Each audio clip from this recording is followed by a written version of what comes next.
Que a paz e a graça de nosso Senhor Jesus Cristo esteja com você, meu querido irmão, minha querida irmã. Eu me chamo Gilmar Reis, seja bem-vindo ao canal Firmado na Palavra. E hoje, na lição de número 12, estaremos estudando o tema O Filho e o Espírito. Na lição de hoje, estaremos estudando o relacionamento entre a segunda e a terceira pessoa da Trindade, entre o Filho e o Espírito Santo. E veremos que desde a sua milagrosa concepção, desde a milagrosa concepção do Filho até a sua glorificação, o Espírito Santo está presente, revelando para nós que a obra redentora é trinitária. E o texto áudio da lição, que está lá em Lucas, capítulo 1, versículo 35, diz assim: E respondendo o anjo, disse-lhe: Descerá sobre ti o Espírito Santo, e a virtude do Altíssimo te cobrirá com a sua sombra. Pelo que também o santo, que de ti há de nascer, será chamado Filho de Deus. Lucas capítulo 1, versículo 35. Aqui são palavras do anjo Gabriel à jovem Maria, a mãe de Jesus, o nosso Salvador. E a verdade prática diz assim: o Filho de Deus cumpriu o seu ministério em plena dependência do Espírito, revelando que a obra redentora é trinitária. O Pai envia, o Filho obedece e o Espírito capacita. E a palavra-chave da lição é dependência, que é o estado de obediência, sujeição, subordinação e submissão, que no caso de Jesus foi voluntária. Quando lemos Filipenses capítulo 2, versículo 7, vemos que ele esvaziou-se a si mesmo e se posicionou como servo, se submetendo ao Pai e ao Espírito Santo.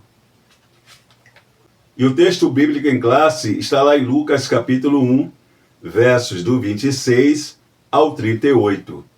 E a introdução da lição diz assim: o plano da salvação é uma ação coordenada pela Santíssima Trindade. Desde a concepção do Filho, sua obra redentora no Calvário e a ressurreição dentre os mortos, o Pai, o Filho e o Espírito atuam em perfeita unidade, em perfeita comunhão, concordância.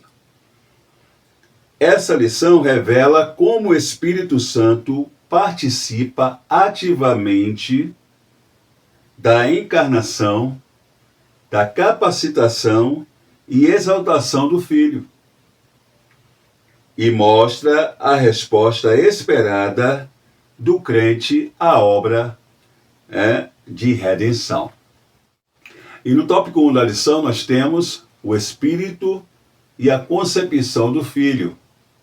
Subtópico 1, o anúncio do nascimento de Jesus, que foi feito pelo anjo Gabriel, o mensageiro de Deus, que foi enviado por ele ali à região da Galileia, a um vilarejo chamado Nazaré, a casa de uma jovem chamada Maria, onde ali o anjo Gabriel, ele faz uma revelação surpreendente a essa jovem, afirmando para ela que, através de um ato milagroso, um ato sobrenatural, um ato de Deus, ela conceberia e daria luz a um filho.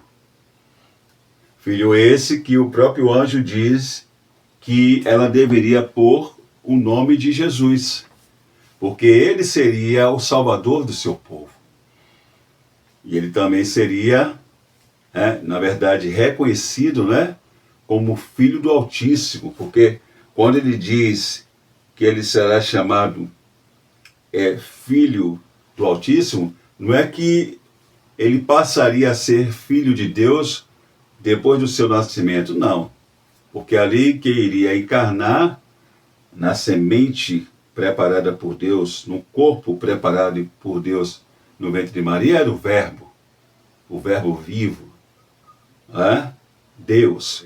Paulo, ele diz, lá em Gálatas capítulo 4, né, verso 4, que vindo a plenitude dos tempos, Deus enviou seu Filho. Então, ele não se tornou filho de Deus depois que ele nasce ali, não. Deus enviou seu Filho, nascido de mulher, nascido sob a lei. Então ele veio, vindo à plenitude dos tempos, o Verbo vivo, ele entra na história humana e encarna, e se manifesta ao mundo como Filho de Deus. Então, quando Gabriel, ele diz que ele será chamado Filho do Altíssimo, é porque ele será reconhecido, irá se revelar ao mundo como Filho de Deus, apontando para a sua filiação divina. E aí nós vamos ver que Maria, quando ela ouve esse anúncio da parte de Gabriel, do anjo Gabriel, ela demonstra perplexidade. Por quê? Porque ela é uma virgem. Nós sabemos que ela estava desposada com José, ou seja, prometida em casamento, estava noiva, mas ainda não tinha tido relações com ele, nem com nenhum outro homem. Ela não conhecia varão, como ela mesma vai dizer no texto. Ela era uma virgem. Então, ela fica pensando, como é que isso vai se dar? Porque, naturalmente, para uma mulher, ela conceber e dar à luz a um filho, era natural que houvesse a participação do homem, a participação masculina.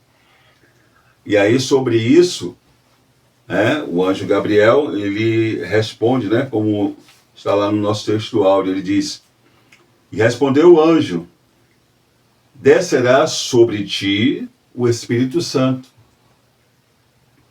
e a virtude do Altíssimo te cobrirá com a sua sombra. Vai ser algo de Deus, algo divino. Não se preocupe. E que para ele, Deus, nada é impossível. E aí na sequência nós vamos ver que Maria, ela crê, ela crê nas palavras do anjo Gabriel e se coloca à disposição, como nós vamos ver aqui, o comentarista nos lembra as suas palavras. Ela diz assim, eis aqui a serva do Senhor, cumpra-se em mim segundo a tua palavra. Lucas capítulo 1, versículo 38.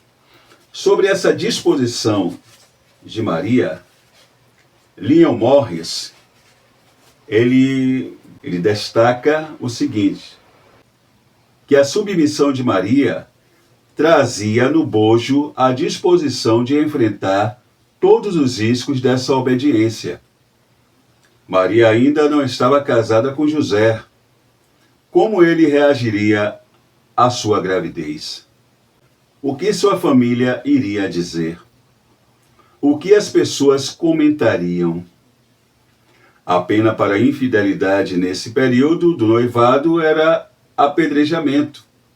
Mas Maria se coloca à disposição da vontade de Deus, sem olhar os riscos, sem olhar as consequências. E aqui, seguindo no subtópico 2 da lição, nós temos o Espírito como agente da concepção. A explicação que o anjo faz a Maria de como seria a concepção é singular e miraculosa. Ele diz, descerá sobre ti o Espírito Santo. O Espírito Santo viria até Maria. Lucas capítulo 1, versículo 35, parte A. A resposta é expressa por meio de uma figura de linguagem em que a segunda linha repete a ideia da primeira. Assim, o Espírito Santo está vinculado à virtude do Altíssimo. né? Com a expressão, né? A virtude do Altíssimo te cobrirá com a sua sombra. Lucas capítulo 1, versículo 35, que é, na verdade, o nosso textuário, né? Vamos ler lá. Está aqui no nosso textuário. O anjo diz assim, o anjo Gabriel respondendo a Maria, né? E respondendo o anjo disse-lhe, descerá sobre ti o Espírito Santo, e a virtude, ou seja, o poder dunamis do Altíssimo te cobrirá com a sua sombra. Pelo que também o santo que de ti há de nascer será chamado Filho de Deus. Então o Espírito Santo vai vir até você, descerá sobre ti, sobre você, e a virtude, o poder dunamis, ou dinamis, do Altíssimo te cobrirá com a sua sombra, com a sua glória, né? Como nós vamos ver aqui, né? Com a sua glória. É algo tremendo, né, irmãos? Ia ser algo realmente um agir de Deus. Algo sobrenatural, poderoso.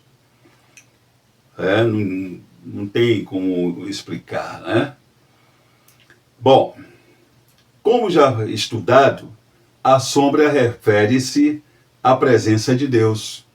Êxodo capítulo 40, versículo 35, né? Que nos remete ali à presença de Deus no tabernáculo, né? A glória de Deus que envolveu todo o tabernáculo. Iria envolver também Maria. Maria seria envolta da glória de Deus. Algo poderoso, irmãos. Algo poderoso, né? Êxodo capítulo 40, versículo 35. Reporta-se, né? Ou seja, essa sombra refere-se à presença de Deus. Aí tem a referência, Êxodo capítulo 40, versículo 35. E reporta-se a nuvem da presença divina na transfiguração. Lucas capítulo 9, versículo 34. A glória de Deus, que também ali no Monte da Transfiguração envolveu todo lugar. Ali quando Jesus ele transfigurou-se, né, mostrando ele glorificar a sua natureza divina. E sinaliza, né, o poder criativo do Espírito de Deus. Gênesis capítulo 1, versículo 2. Salmos 104, versículo 30. Porque Maria, ela fica perplexa, como nós já falamos, como é que isso vai se dar? Mas Gabriel garante que quem vai fazer é o dono da vida.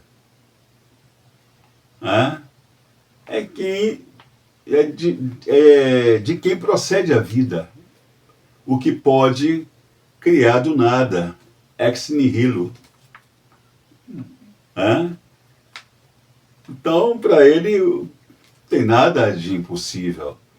O mesmo que estabeleceu um modo como a vida deve ser gerada entre uma união de um homem e uma mulher, ele pode, se quiser, em qualquer momento, quebrar esse padrão, essa regra que ele mesmo estabeleceu, esse método, e fazer de outra forma. Basta ele querer. É tanto que o anjo vai anunciar, nesse mesmo momento, né, nessa mesma visita, vai anunciar a Maria que a prima dela, Isabel, que era estéril, já estava grávida, já tinha concebido. E o bebê já estava no ventre dela há 6 meses, fazendo aí referência a João Batista. Então, por quê? Porque ele criou todas as coisas. Ele é o dono da vida, então para ele nada é impossível. Só que aí Gabriel explica, né? Como seria algo tão poderoso, né?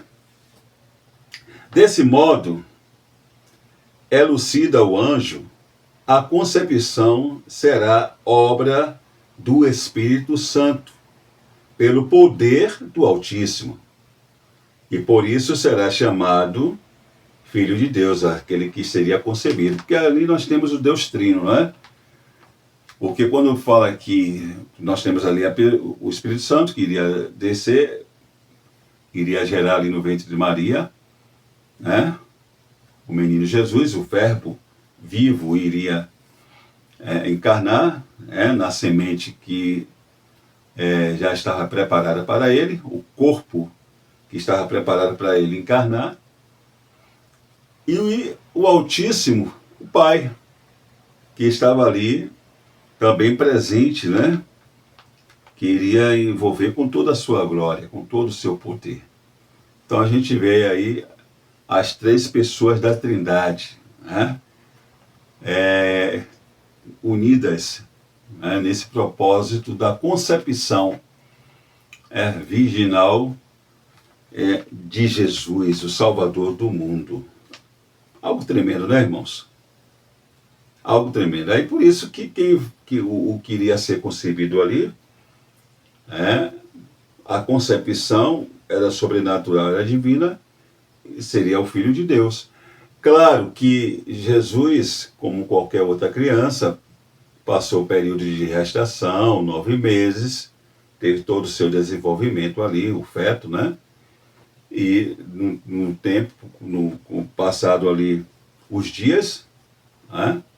Ele nasceu como qualquer outra criança, o seu nascimento. A sua concepção foi sobrenatural, foi algo realmente divino, né? Porque Deus, ele quis, né, que Jesus ele fosse concebido sem a participação do homem, através da ação do Espírito Santo, porque ali, desde a sua concepção, Jesus ele já estava santificado. Jesus ele não herdou, ele assumiu a forma humana, herdou a humanidade de Maria, mas não herdou a natureza pecaminosa que todos nós temos, né? Que é o que Davi, quando fala ali, né, Salmo 51, versículo 5, e em pecado me concebeu minha mãe, ali ele não está falando de um pecado pontual da mãe, do adultério, enfim, como alguns até acham. Não, quando ele fala ali, ele está se referindo à natureza pecaminosa que todos nós, quando nascemos, já trazemos. O veneno do pecado que herdamos de Adão. Todos nós quando nascemos, já nascemos em pecado. Com essa natureza inclinada para o pecado. A natureza maculada. Jesus não. Ele nasceu, assumiu a forma humana, mas ele não herdou a natureza pecaminosa por causa da sua concepção. A sua concepção foi divina, pelo poder do Espírito, que um dos papéis é santificar. Então foi algo natural. Agora, isso não quer dizer que Jesus ele era imune ao pecado. Não. Ele, como homem, ele foi tentado. Hebreus diz isso, né? Que em tudo ele foi tentado. Ele experimentou. Ele passou, experimentou as nossas aflições, ele tudo foi tentado, agora não pecou, sem pecado, ele venceu, ele venceu. É por isso, inclusive, que ele é chamado do segundo Adão, porque enquanto o primeiro fracassou, ele venceu. E por isso foi o sacrifício perfeito, o nosso perfeito representante ali na cruz do Calvário. Então, é preciso entender isso. Jesus Cristo ele se humanizou, veio como homem, mas ele não herdou a natureza pecaminosa que todos nós temos, né? Que todos nós temos. Aí aqui o subtópico 3, a pureza e a santidade do Filho. O anjo afirma que o filho que nasceria de Maria seria santo. Olha aí. Que acabamos de falar, né? Lucas capítulo 1, versículo 35. A palavra santo, do grego hagios, indica a separação do pecado e consagração ao serviço divino. No caso de Jesus, designa um atributo divino. Salmos 99, versículo 9. Ele já nasceu santo, que é o que nós acabamos de falar, né? Assumiu a carne, mas não o pecado, porque ele não herdou natureza pecaminosa, né? Como está lá, nós podemos conferir isso lá em Hebreus capítulo 4, versículo 15. Ele é o segundo Adão, obediente e justo. Romanos 5, versículo 19. O Espírito também o consagrou, para ser o Cordeiro sem defeito e imaculado. 1 Pedro capítulo 1, versículo 19. A santidade do Filho é a base de nossa redenção, justificação e santificação. Somente ele foi capaz de cumprir a lei. Mateus capítulo 5, versículo 17. E de oferecer-se como sacrifício perfeito. Hebreus capítulo 10, versículo 10. Assim como Jesus foi concebido pelo Espírito, os crentes também nascem espiritualmente pelo mesmo Espírito, que nos santifica à imagem do Filho. Aqui, na verdade, já aponta para a questão da regeneração, né? Do novo nascimento. Bom, um versículo aqui a respeito do que nós estamos falando, né? 1 Pedro capítulo 2, versículo 22 diz que o qual não cometeu pecado e nem engano, ou seja, dolo algum se achou em sua boca. Hebreus capítulo 4, versículo 15 diz: porque não temos um sumo sacerdote que não possa compadecer-se das nossas fraquezas. Antes foi ele tentado em todas as coisas, olha aí. Ele foi tentado em todas as coisas à nossa semelhança, mas sem pecado. E aqui no subtópico 2 da lição nós temos o Filho e a sua relação com o Espírito. Subtópico 1, o Filho é o Verbo feito carne. Ao assegurar que o Verbo se fez carne, a Escritura revela o mistério do Filho, que é o que está lá registrado, lá no Evangelho de João, capítulo 1, versículo 14. Uma passagem bastante conhecida. E o Verbo se fez carne e habitou entre nós, cheio de graça e de verdade. E vimos a sua glória, glória como do unigênito do Pai. João capítulo 1, versículo 14. Porém, o Verbo não começou a existir em Maria, pois ele é eterno, anterior à criação, coigual com o Pai e o Espírito. E nós já trabalhamos essa questão nesse trimestre, quando nós estudamos ali sobre o prólogo do Evangelho de João, o hino Logos, onde João ele evoca justamente essa questão, né? A eternidade de Jesus, a sua pré-existência e divindade, bem como a sua relação com o próprio Pai, né? O próprio Deus. Porque ele diz, o que é que ele diz lá no seu prólogo? Ele inicia ali o Evangelho, né? O quarto Evangelho, dizendo: no princípio era o Verbo, e o Verbo estava com Deus, e o Verbo era Deus. E é esse Verbo que se fez carne, habitou entre nós, se manifestou a nós como filho de Jesus, como filho de Deus na pessoa de Jesus.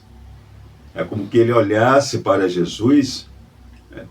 Todos nós sabemos que quando João escreve o quarto evangelho, já é no final do primeiro século, todos os apóstolos já haviam morrido pelo viés do martírio, Jesus já não estava aqui, Jesus já tinha sido assunto aos céus, todos nós sabemos isso, mas é como que ele olhasse para Jesus e dissesse: olha, esse que vocês estão vendo aí, ensinando, realizando milagres, né, que os seus pais são de Nazaré, que vocês dizem, olha, o pai dele é José e a mãe Maria, na verdade ele, no princípio, era o Verbo, estava com Deus, né, face a face, porque ele coexistia, né, com o Pai e com o Espírito, né, ele é a segunda pessoa da Trindade,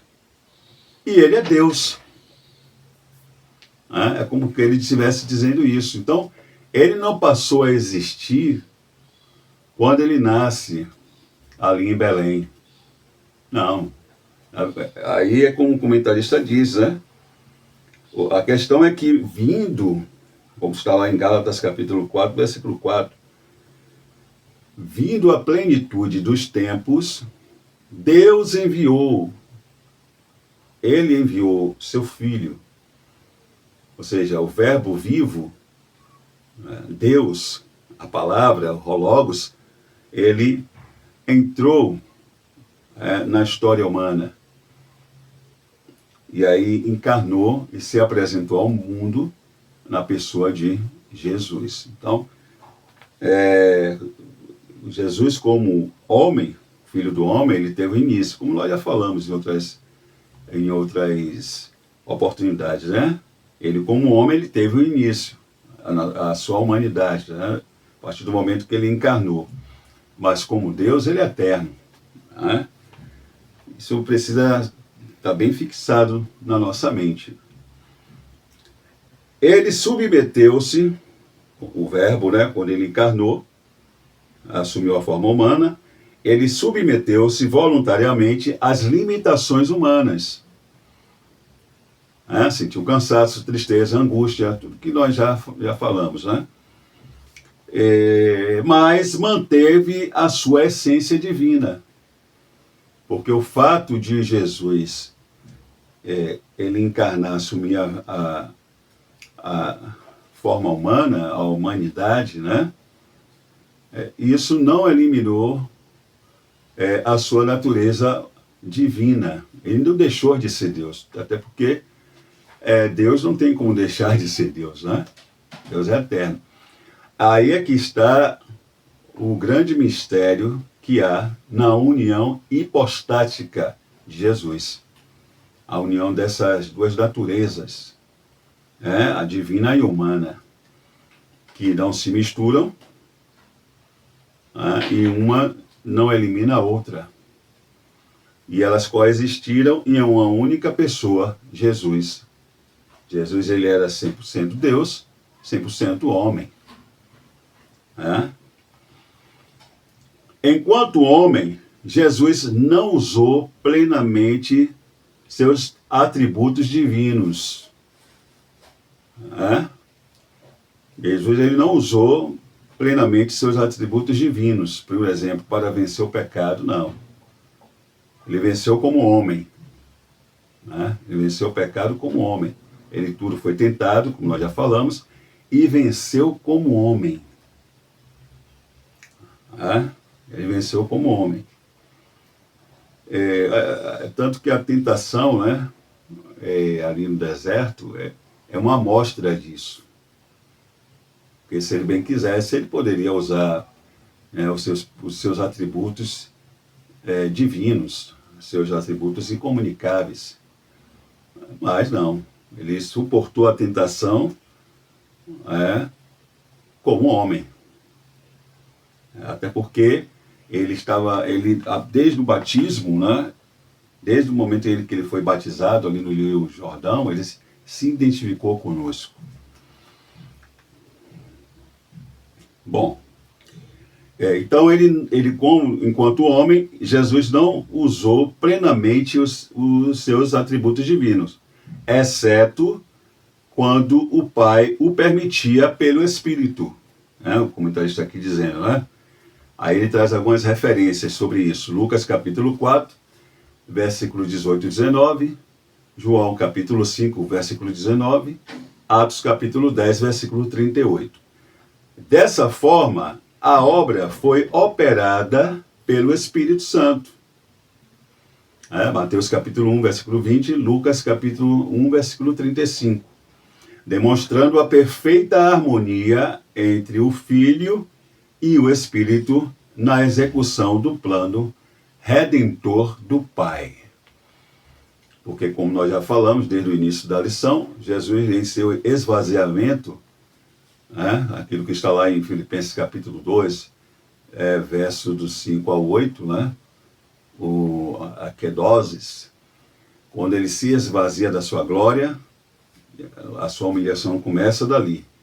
Ele se esvazia, esvaziou-se a si mesmo, e o esvaziamento ali é da sua glória. Se posiciona como servo, se submetendo ao Pai, e quando ele toma a forma de homem, na sua encarnação, também se submete ao Espírito Santo, porque ele necessitou, na sua humanidade, da unção do Espírito Santo, para que ele pudesse desenvolver o seu ministério. Subtópico 2, diz assim: o Espírito capacita o Filho.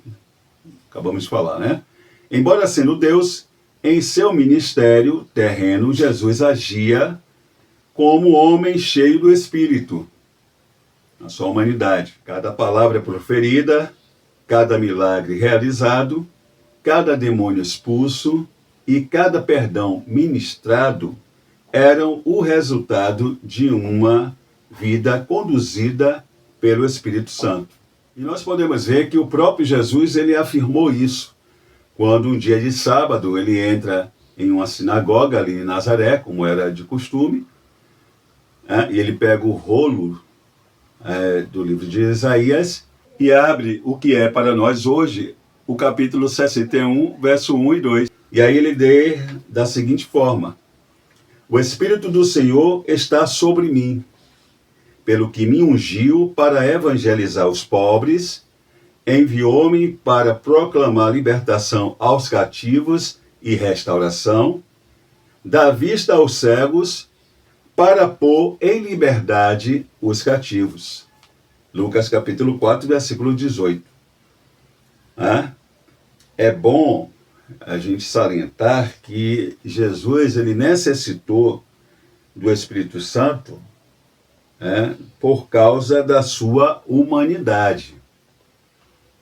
É bom nós salientarmos isso, que Jesus, ele necessitou, vou até colocar aí na tela, é bom salientar que Jesus necessitou do Espírito Santo por causa da sua humanidade. Ao encarnar, ele voluntariamente se submeteu às limitações humanas, necessitando assim da capacitação do Espírito Santo para o exercício do seu ministério terreno. E no subtópico 3 nós temos o Filho e o poder do Espírito. Como observado, o ministério de Jesus foi marcado pela dependência do Espírito. Na sua humanidade, ele necessitou disso.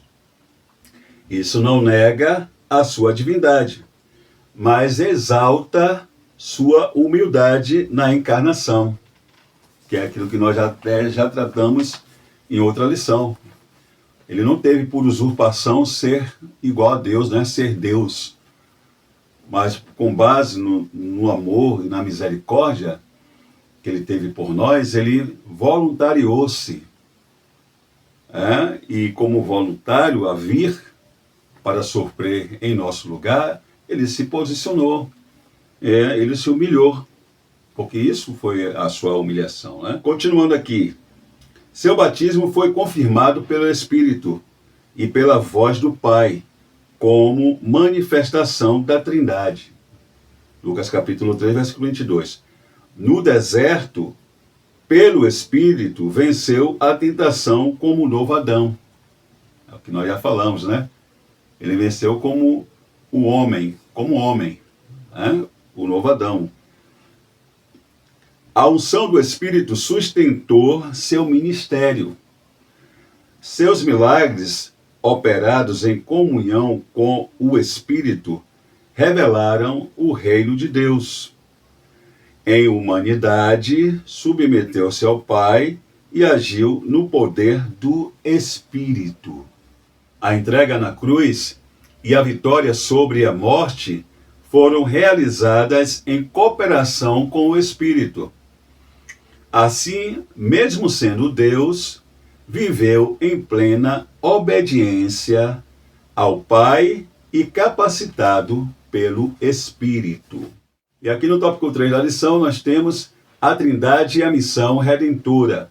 Sobre o tópico 1, o Pai envia o Filho e o Espírito. A salvação é iniciativa do Pai, como nós já vimos. Ele é a fonte de todo o propósito redentor. Aí nós temos o textuário da Bíblia, né? João 3,16, que diz que Deus amou o mundo de tal maneira que deu o seu Filho unigênito para que todo aquele que nele crê não pereça, mas tenha a vida eterna.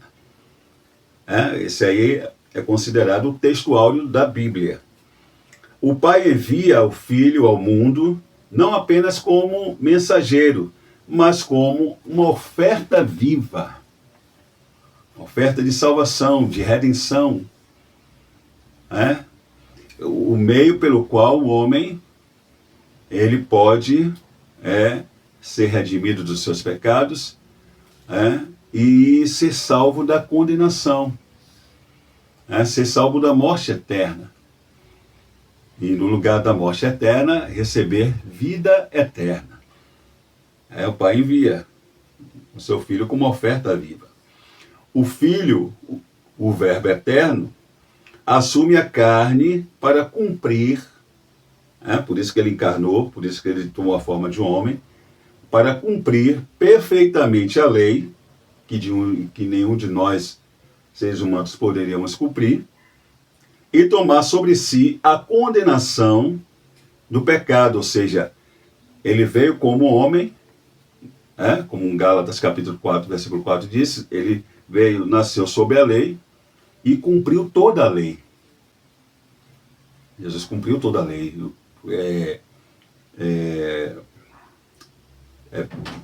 Pedro, né?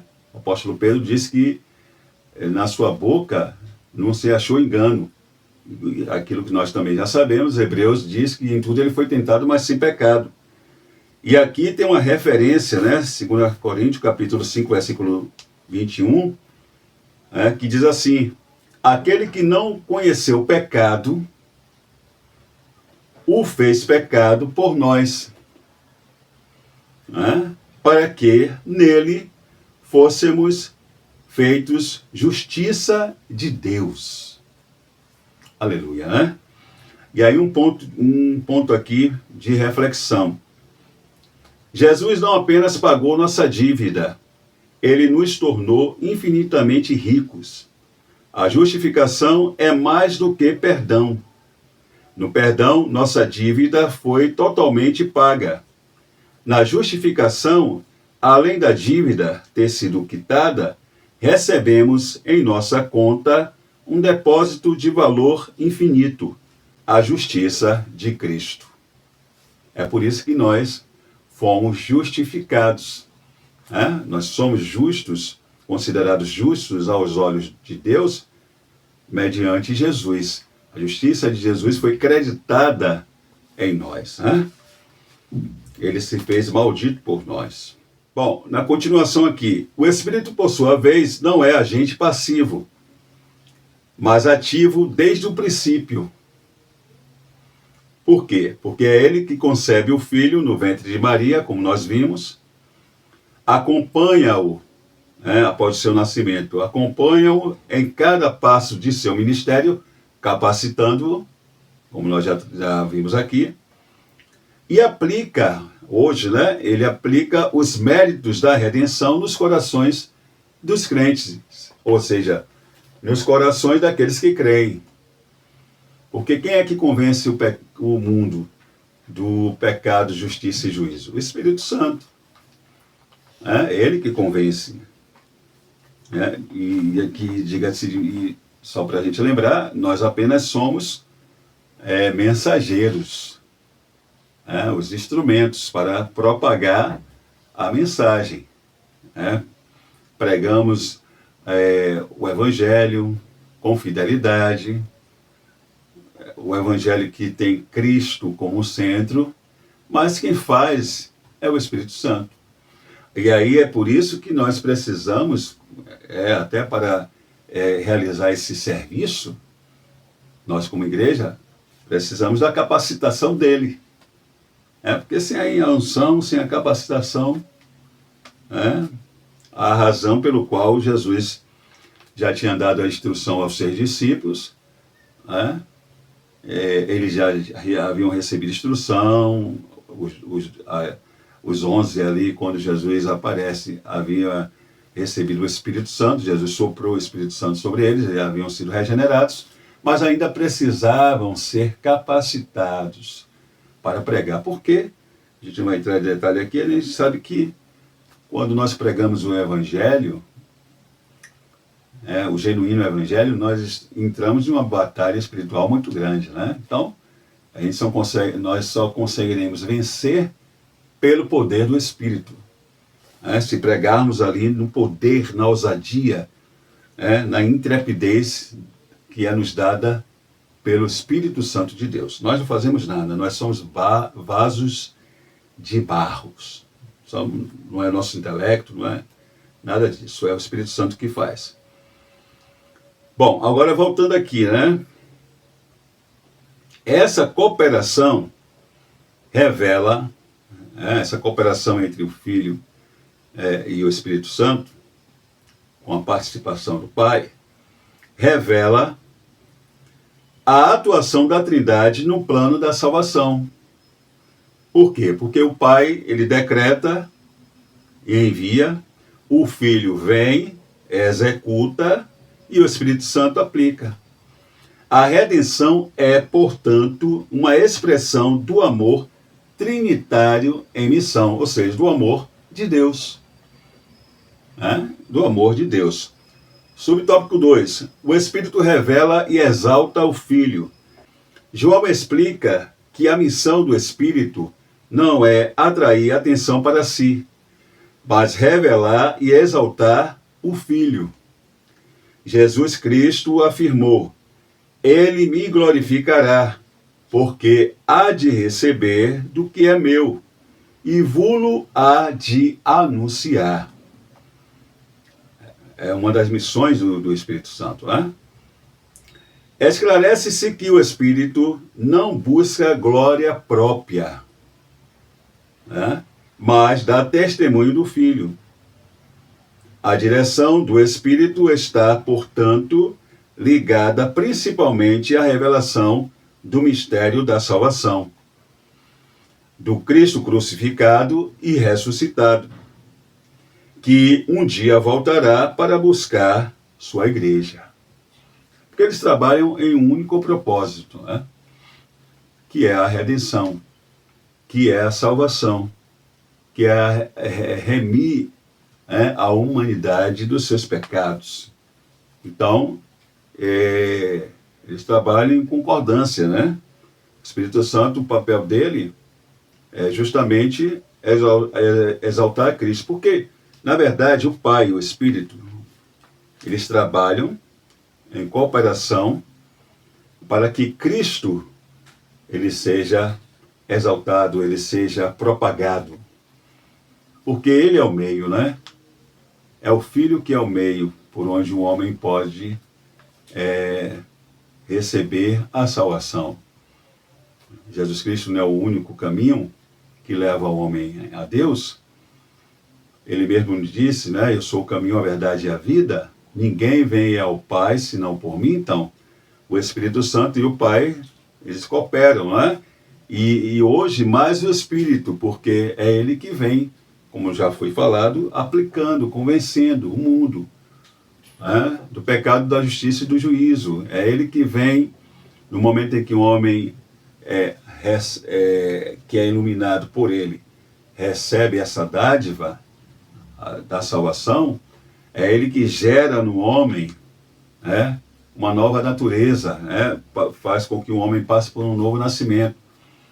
Ele passa a habitar no homem, na pessoa que se converte a Cristo, capacitando, né? Santificando e preparando para aquele grande encontro, né? No final da nossa jornada, né? Aquele grande encontro com o nosso Senhor e Salvador, Jesus Cristo. Então, essa é a missão do Espírito Santo, é a cooperação. Então, ele não busca a glória para si. Cada um tem a sua participação, buscando uma finalidade única, que é reconciliar o homem com Deus. Com Deus. Aleluia, né? Aí, continuando. Assim, toda obra genuína do Espírito é profundamente cristocêntrica. Cristo está no centro. Portanto, como igreja, devemos discernir, olha aí, as manifestações espirituais à luz da Bíblia. Aqui entra um ponto interessante, né? Porque se Cristo não for o objetivo, se ele não está sendo o centro, se as manifestações que acontecem aí, elas não têm como objetivo apresentar Jesus Cristo como Salvador,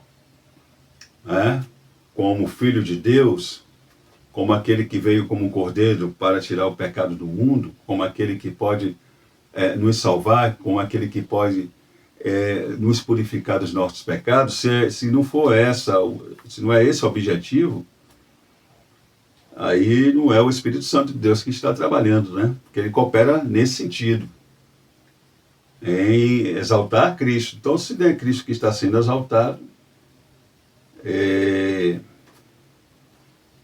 qual é o Espírito que está atuando, né? Tudo que não aponta para Cristo, olha aqui, não procede do Espírito. Tudo que não aponta para Cristo não procede do Espírito. Tem que discernir, né?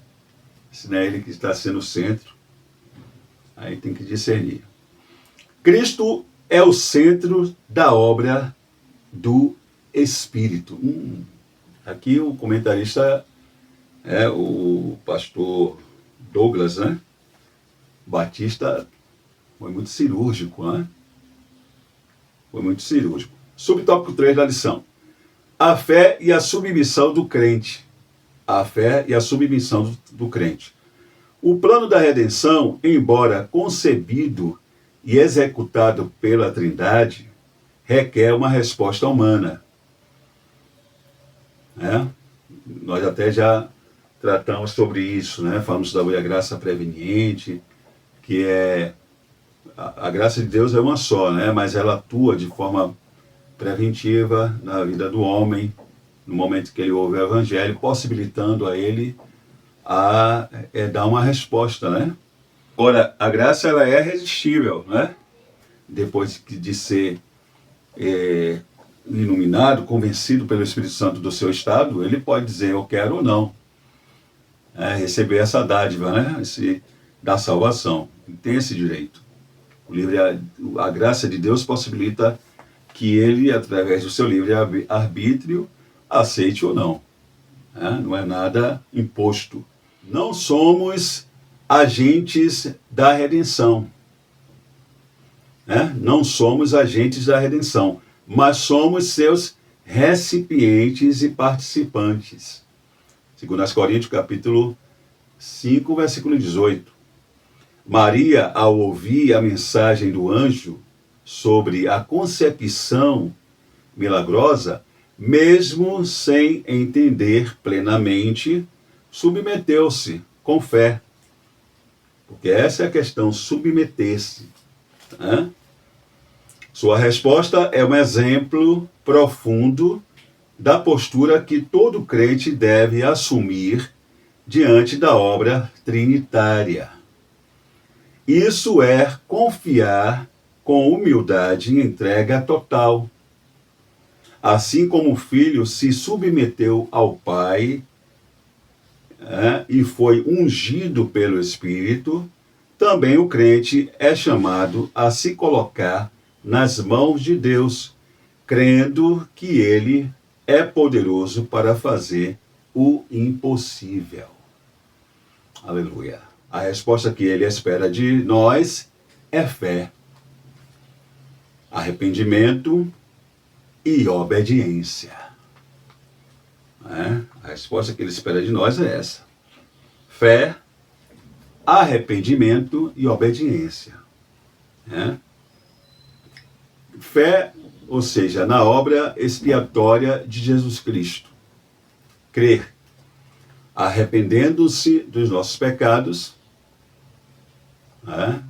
e entregando a sua vida, a nossa vida, a Jesus Cristo, recebendo Ele como nosso Senhor e Salvador, e a partir daí, viver em obediência para com Ele, porque no momento em que nós entregamos a nossa vida a Jesus, como nós já até tratamos em outras lições, nós vivemos um novo nascimento, que é uma obra sobrenatural operada no interior do pecador arrependido, e essa obra é operada pelo Espírito Santo de Deus, que gera em nós uma nova natureza e nos permite agora a trilhar uma nova vida, agora junto com Cristo. Conclusão da lição diz assim: reiteramos que a redenção é uma obra trinitária que revela a perfeita unidade e cooperação entre as pessoas divinas. O Filho, embora sendo Deus, submeteu-se ao Pai e agiu no poder do Espírito. Ao contemplarmos essa harmonia divina, somos convidados a uma resposta de fé genuína em Cristo. Submissão voluntária à vontade do Pai e obediência perseverante à direção do Espírito Santo em nosso viver diário. Muito bem, queridos, chegamos ao final de mais um vídeo. Essa foi a lição de número 12, o Filho e o Espírito. Se você gostou desse vídeo, deixa aí o seu joinha, deixa aí o seu comentário, compartilhe aí com seus irmãos, com seus amigos. E se você ainda não é inscrito em nosso canal, se inscreva, tá bom? Deus continue abençoando você, seu ministério, sua família e até a próxima lição.